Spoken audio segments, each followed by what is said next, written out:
ఈరోజు జరుగుతున్నటువంటి పట్టభద్రుల ఎమ్మెల్సీ ఎలక్షన్లో కాంగ్రెస్ పార్టీ అభ్యర్థిగా నరేందర్ రెడ్డి గారు నిలబడడం జరిగింది. ఆయనకు ఈరోజు మాదిగ మిత్రమండలి మరియు మాదిగ మిత్రమండలిలో ఉన్న అడ్వకేట్లను అందరము కలిసి ఆయనకు సంపూర్ణమైన మద్దతు తెలియజేస్తున్నాము. కాంగ్రెస్ పార్టీకి ఒక చరిత్ర ఉన్నటువంటి పార్టీ. ఆ కాంగ్రెస్ పార్టీలో ముఖ్యమంత్రిగా ఉన్న రాజశేఖర్ రెడ్డి అప్పుడు విద్యార్థుల కోసం అందరూ చదువుకోవాలనే ఒక గొప్ప కార్యక్రమం తీసుకొని ఫీజు రియంబర్స్మెంట్ ఇచ్చినటువంటి పార్టీ కాంగ్రెస్ పార్టీ. స్కాలర్షిప్ల విషయంలో కూడా కాంగ్రెస్ పార్టీ అప్పుడు రెగ్యులర్గా ఇచ్చినది. ఇప్పుడున్న పార్టీలు కనీసం విద్యార్థులకు స్కాలర్షిప్లు కూడా సరైన సమయంలో వేయలేనటువంటి పరిస్థితుల్లో ఇప్పుడున్న పార్టీలు ఉన్నారు. అప్పుడు రాజశేఖర్ రెడ్డి రియంబర్స్మెంట్ ద్వారానే చాలామంది ఉన్నత విద్యలు చదువుకొని ఈరోజు పట్టభద్రులుగా తీర్చిదిద్దబడ్డారు.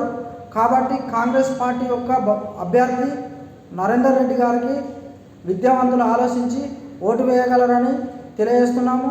మరొక విషయం ఏమిటంటే కాంగ్రెస్ పార్టీ ఈరోజు ఎస్సీ వర్గీకరణ అనే అంశాన్ని శాసనసభలో ఆమోదం తెలిపి దాన్ని చట్టం చేస్తామని గౌరవనీయులు ముఖ్యమంత్రి రేవంత్ రెడ్డి గారు అన్నారు. కాబట్టి కాంగ్రెస్ పార్టీ దళితులకు, పేద వర్గాలకు, బీసీలకు, మైనార్టీలకు అందరికీ మేలు చేస్తుంది. కాబట్టి మనం కాంగ్రెస్ పార్టీ పక్షాన నిలబడాలి. మరొక విషయం ఏమిటంటే ఈరోజు గౌరవనీయులు శ్రీధర్ బాబు ఐటీ మినిస్టర్ ఆధ్వర్యంలో నరేందర్ రెడ్డి గారు విజయాన్ని సాధిస్తారని మేము ఖచ్చితంగా తెలియజేసుకుంటున్నాము. ఈరోజు ఇతర పార్టీలు ఎన్నో మాటలు చెప్తున్న ఎలక్షన్ల సమయానికి వచ్చినాయి కానీ కాంగ్రెస్ పార్టీ మాత్రమే పేదల వైపు నిలబడుతుంది. గతం పార్టీలు ఎప్పుడు కూడా ఎలాంటి కార్యక్రమాలు చేయలేదు. ఇప్పుడున్న ఎమ్మెల్సీ అభ్యర్థులు తప్పుడు ప్రచారం చేస్తున్నారు నరేందర్ రెడ్డి మీద.